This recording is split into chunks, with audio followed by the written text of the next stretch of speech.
Olá, essa é a nossa aula de número 13, é a penúltima aula da nossa matéria, o caráter de Cristo em nós, dentro do curso de Geração de Servos. Eu espero que até aqui Deus tenha te abençoado muito, especialmente nas duas últimas aulas, quando nós falamos das 12 marcas, né? Das 12 marcas do caráter que é útil ao Senhor. E talvez você tenha se perguntado exatamente como que eu consigo colocar algumas dessas marcas em funcionamento dentro de mim. Ou talvez você tenha que melhorar um pouquinho algumas delas e se pegou, puxa, eu sei, eu realmente preciso melhorar nisso, mas como que eu faço isso? E a aula de hoje se propõe a ajudar a gente um pouquinho nisso, mas talvez você não vá gostar da resposta. Nós vamos falar do poder da pressão. E é justamente nos momentos em que mais nós somos pressionados pelas situações, justamente são nesses momentos em que o nosso caráter pode se desabrochar e realmente ser aquilo que Deus espera de cada um de nós. Então nós vamos falar um pouquinho sobre o poder da pressão hoje, especialmente na vida do nosso querido José, José do Egito, né?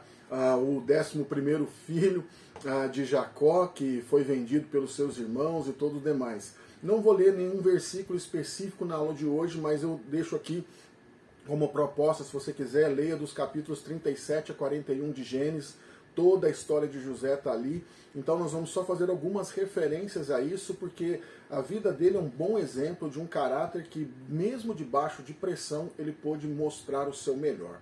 Tá? Então, por que nós precisamos passar pela essa pressão? Porque é por meio da pressão que nós vamos desenvolver poder de Deus em nós.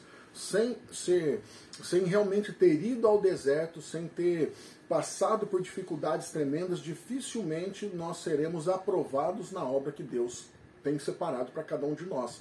Foi assim com o Senhor Jesus, foi assim com Moisés e toda a nação de Israel, é assim com o povo do Senhor nos dias de hoje.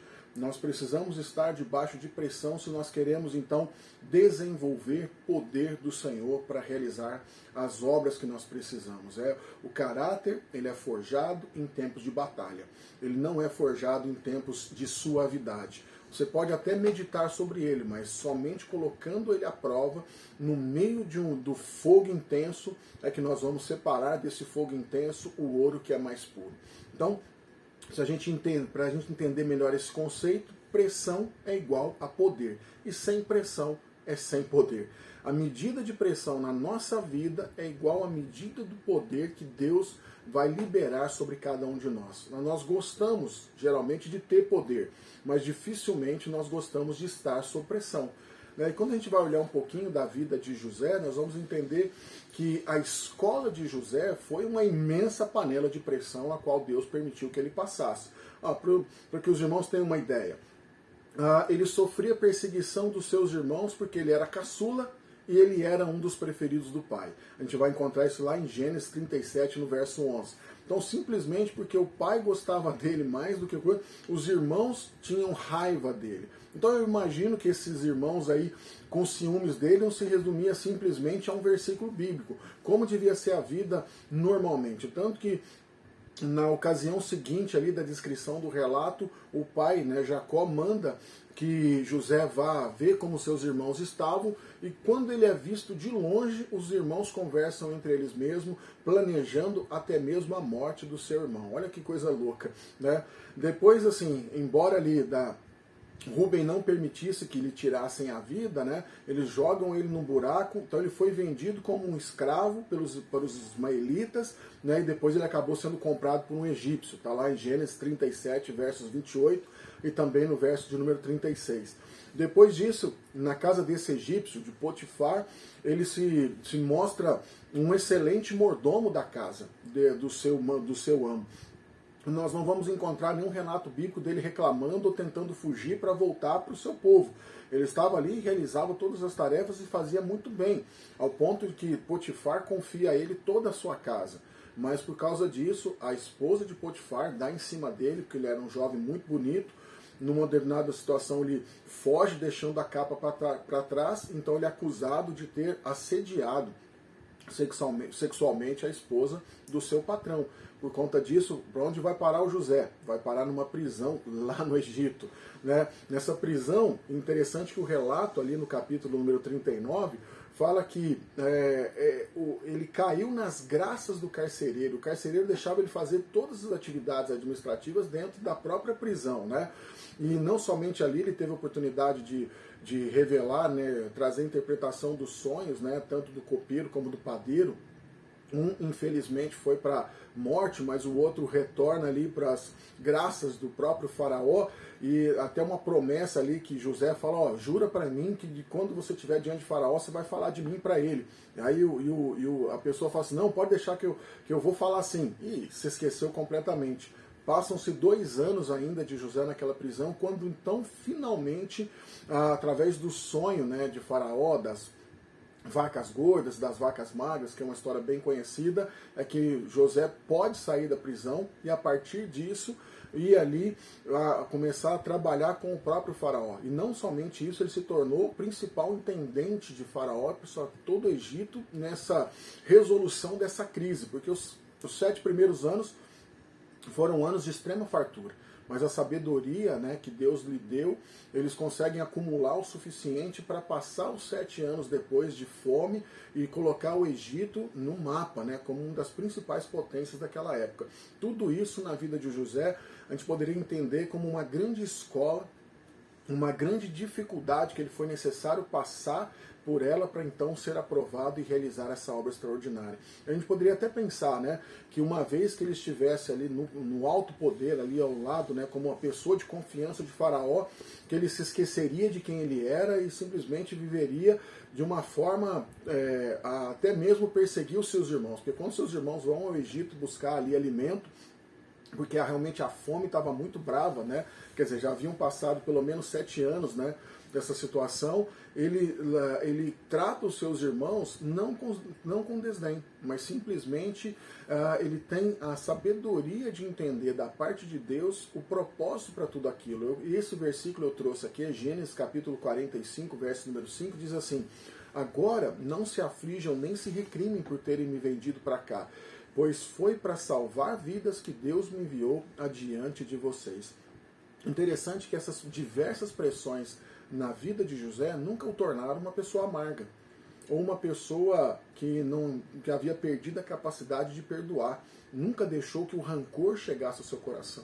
Quantos de nós, né, quando passam por diversas provações, quase sempre a resposta é: Deus me abandonou, Deus não gosta de mim, Deus está contra mim.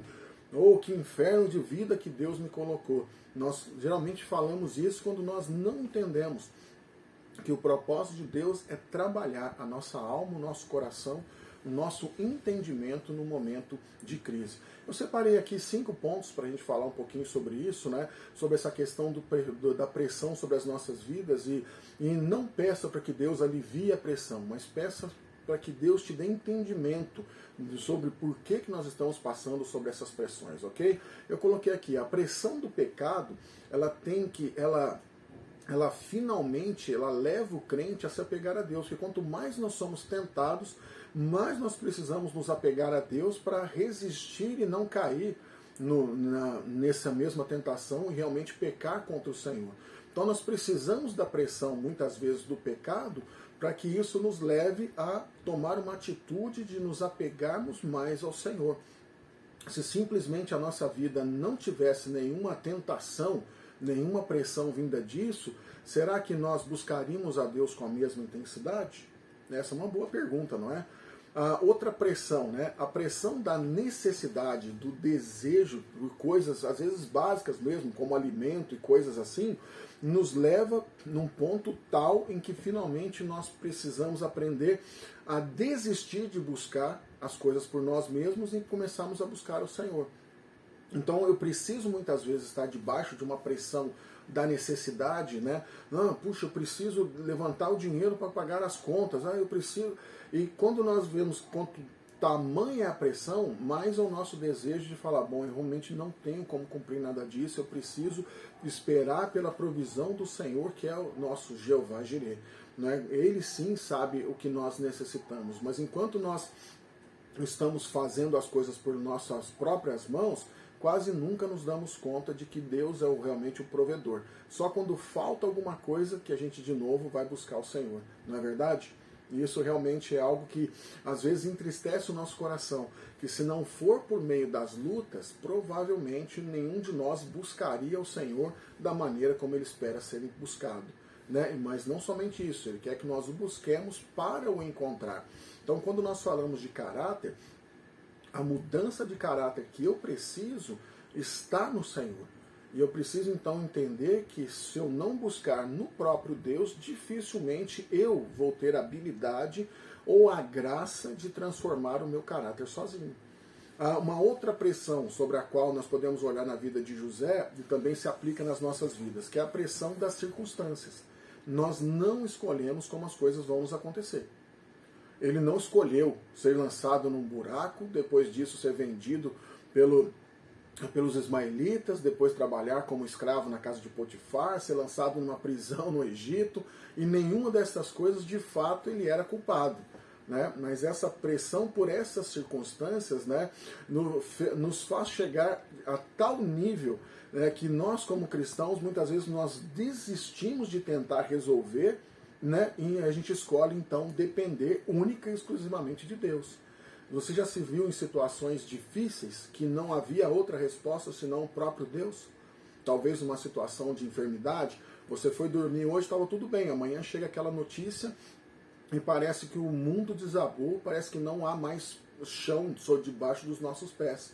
E são nesses momentos em que nós entendemos que precisamos depender totalmente de Deus. De outra forma, nós não conseguiríamos. Então nós precisamos da pressão das circunstâncias também. E aí tem uma outra forma de pressão, que é a pressão da obra de Deus. Como assim pressão da obra de Deus? Muitas vezes o desenvolvimento do ministério que você tenha dentro ou fora da igreja, nos coloca de tal forma pressionados por esse ministério, porque nós precisamos ver o crescimento, vendo vidas sendo afetadas, vendo vidas sendo transformadas, vendo o nosso chamado ser cumprido. E isso pode provocar em nós uma pressão também por resultados, não é?